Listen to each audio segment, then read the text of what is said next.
Apa bikin papi? Belajar kak. Iya. Tulisan apa? Tulisan apa nih? Baru suami belajar. This is prank, situ kameranya.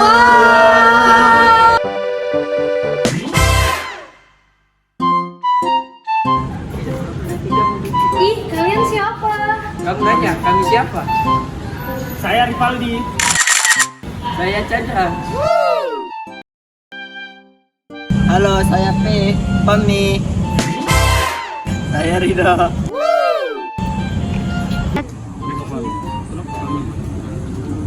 Hai, saya Reski. Hai, saya Nisa. Kami dari Kelompok 1. Selamat menyaksikan.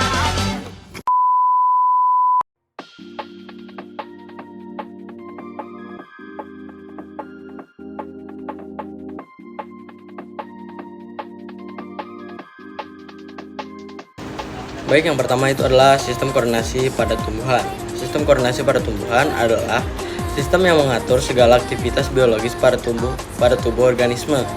Perubahan-perubahan lingkungan, baik internal maupun eksternal itu membutuhkan respon yang berbeda-beda. Hal inilah yang memicu terbentuknya hormon tumbuhan.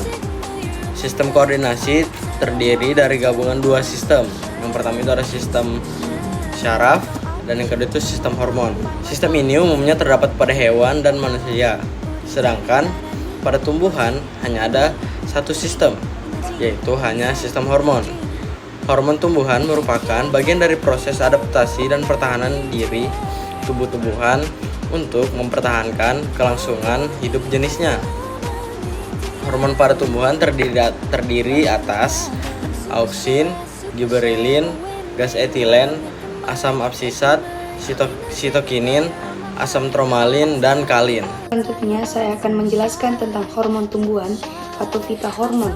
Hormon tumbuhan atau fitohormon, penggunaan istilah hormon sendiri menggunakan analogi fungsi hormon pada hewan, dan sebagaimana pada hewan, hormon juga dihasilkan dalam jumlah yang sangat sedikit di dalam sel.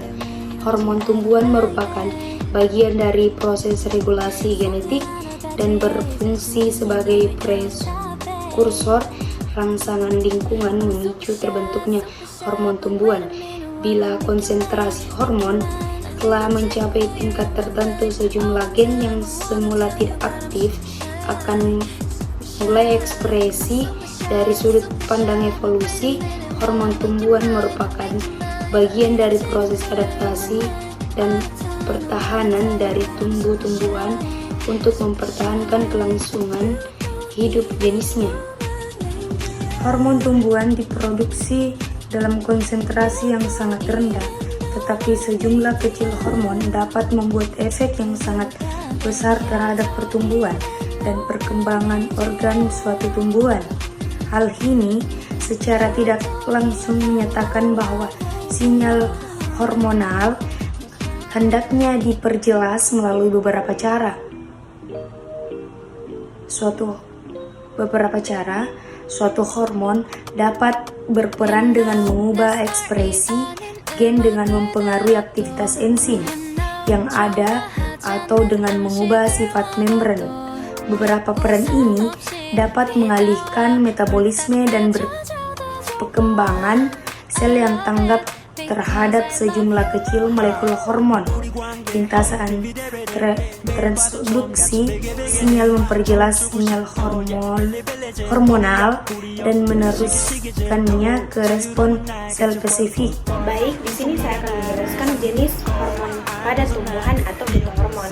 Hormon dalam tumbuhan diibaratkan sebagai koordinator dalam rangkai proses pertumbuhan dan perkembangan. Hormon tersebut mencakup hormon yang berperan dalam memicu pertumbuhan, yaitu auksin, sitokinin, giberelin, dan etilen, maupun hormon yang berperan dalam menghambat pertumbuhan. Baik, yang pertama adalah hormon auksin. Fungsi hormon auksin pada tumbuhan adalah mempercepat pertumbuhan tumbuhan, mengatur perkembangan embrio, formasi daun, dan dominasi apikal. Letaknya meristem apikal, bagian ujung tunas, daun yang masih muda, dan embrio yang terdapat dalam biji. Selanjutnya ada hormon sitokinin. Sitokinin sendiri adalah sejenis hormon tumbuhan yang mendorong terjadinya pembalahan sel atau sitokinesis di jaringan meristematik. Fungsinya yaitu pengatur pertumbuhan dan diferensiasi sel.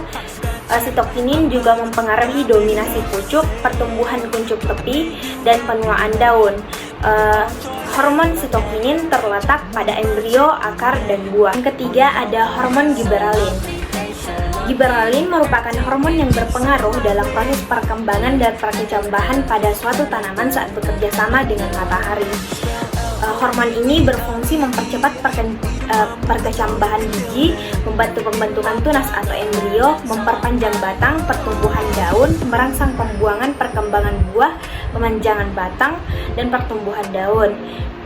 Hormon ini juga merangsang pembungaan, perkembangan buah, mempengaruhi pertumbuhan dan diferensiasi akar. Selanjutnya ada hormon etilen. Hormon etilen merupakan suatu senyawa kimia yang dihasilkan oleh tanaman pada saat proses pemasakan dan dapat menguap. Secara garis besar, hormon etilen dibagi atas dua garis besar. Yang pertama yaitu etilen endogenous dan yang kedua adalah etilen exogenous. Fungsinya memicu terjadinya pematangan antagonis dengan hormon auksin, promotor dan inhibitor dalam perkembangan dan pertumbuhan dari organ tanaman atau akar, batang, daun, dan bunga. Dan yang terakhir ada hormon absisat. Absisat merupakan hormon yang kerjanya menghambat pertumbuhan. Fungsinya yaitu merangsang stomata untuk tertutup pada kondisi kekurangan air, menghambat pertumbuhan dan mempertahankan benih dan kondisi dormansi. Letaknya yaitu di daun, batang, akar, dan buah yang berwarna hijau. Adalah gerakan pada tumbuhan, di mana tumbuhan melakukan suatu gerakan karena adanya rangsangan, tetapi gerakan yang dilakukan ini sangat terbatas sehingga gerakan pada tumbuhan hanya dilakukan oleh bagian tertentu seperti akar, tunas, ataupun daun. Berdasarkan datangnya rangsangan, gerak pada tumbuhan terbagi menjadi tiga. Yang pertama itu adalah gerak higroskopis, yang kedua gerak endonom, yang ketiga gerak esionom. Yang pertama, gerak higroskopis adalah gerak pada tumbuhan akibat adanya perubahan kadar air dalam sel, sehingga tumbuhan menyebabkan penyusutan yang tidak merata pada bagian sel tumbuhan. Contohnya membukanya kotak-kotak dan pecahnya buah polongan yang kering. Yang kedua itu ada gerak endonom, di mana gerak endonom adalah gerak yang disebabkan oleh adanya rangsangan yang berasal dari dalam. Contohnya adalah gerak pertumbuhan dari bagian-bagian tumbuhan seperti akar, batang, daun karena akibat pengaruh dari pertumbuhan pada tumbuhan tersebut.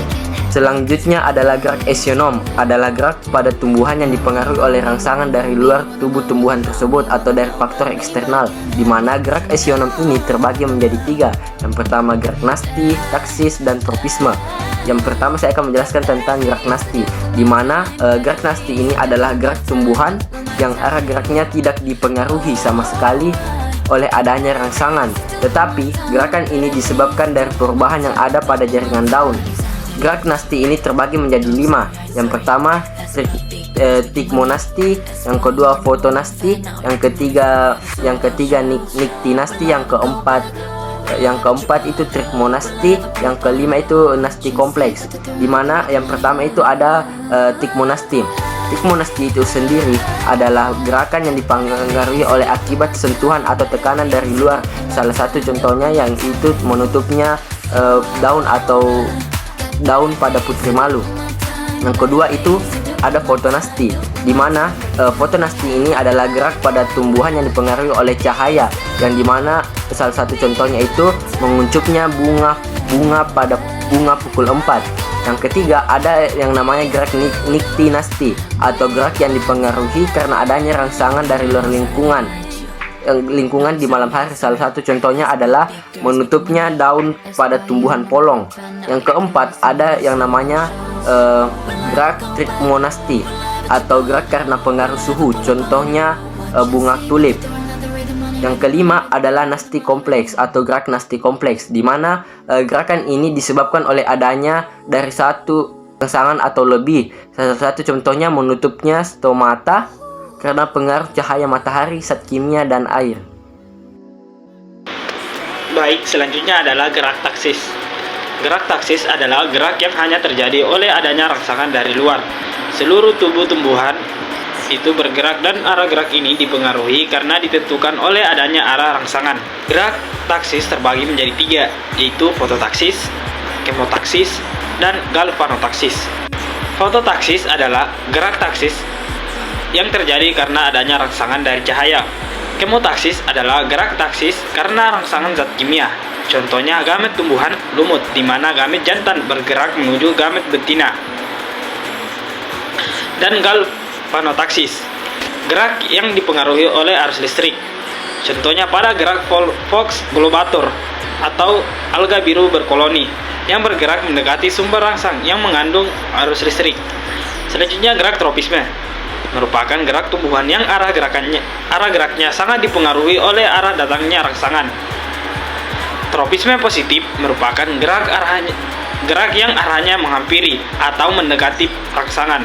Sementara itu, tropisme negatif adalah gerak yang arahnya menjauhi rangsangan. Geotropisme adalah gerak tropisme yang disebabkan oleh adanya pengaruh rangsangan gravitasi bumi. Geotropisme positif adalah gerak yang searah gravitasi bumi, misalnya gerak pertumbuhan akar.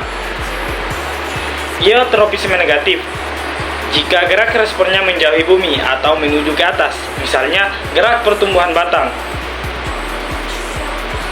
Fototropisme adalah gerak tropisme yang sering disebabkan oleh adanya pengaruh rangsangan dari cahaya pada tumbuhan. Sel-sel sisi yang lebih gelap akan memanjang lebih cepat daripada sel-sel di tempat yang lebih terang. Selanjutnya, tikmotropisme disebabkan oleh adanya sentuhan pada tumbuhan. Pada umumnya, gerakan tersebut terjadi pada tumbuhan pemanjat seperti anggur, ubi, mentimun, dan pemanjat tumbuhan, dan juga tumbuhan pemanjat lainnya. Kemotropisme merupakan gerakan yang terjadi pada tumbuhan disebabkan adanya rangsangan kimia. Misalnya, gerak akar menupuk saat ada air dan pupuk yang diberikan pada tanaman. Termotropisme merupakan gerak tropisme yang disebabkan karena rangsangan suhu. Contohnya, pertumbuhan tanaman rhododendron yang menunduk apabila suhu udara di bawah -1 Celcius. Dan yang terakhir, hidrotropisme. Gerak hidrotropisme adalah gerak tumbuhan yang disebabkan adanya rangsangan air. Misalnya, akar tumbuhan yang bergerak mendekati air. Nah, di sini saya akan menjelaskan proses pembungaan. Proses pembungaan adalah proses pertumbuhan alat reproduksi pada tumbuhan. Biasanya proses ini terjadi di bagian ujung meristem. Nah, adapun faktor-faktor yang mempengaruhi proses pembungaan ini yaitu faktor internal dan faktor eksternal. Di faktor internal itu ada suhu, kelembapan, cahaya, dan unsur hara. Nah, di faktor eksternal itu cuma ada 2, yaitu fitohormon dan genetik. Sekian presentasi dari Toto kami. Lebih dan kurangnya mohon dimaafkan. Wassalamualaikum warahmatullahi wabarakatuh.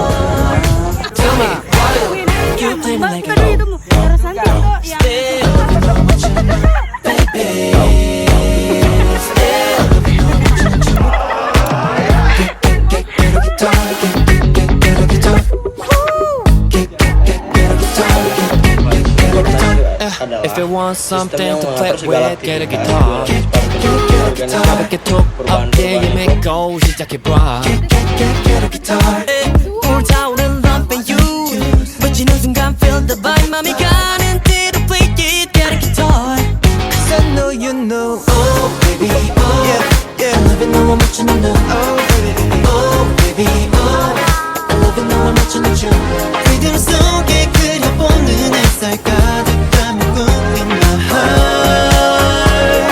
Tell me why you get me like a still I love it 너무 멋진 너, baby. Still I love it 너무 멋진 너.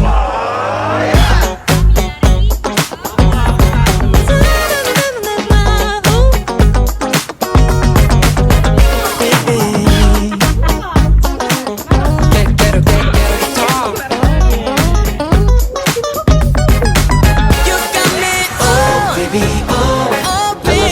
맞추는 춤 Oh baby oh I love you 너 맞추는 춤 네가 원하던 그 순간 다른 생각들은 다 벗어나 Tell me why you play me like it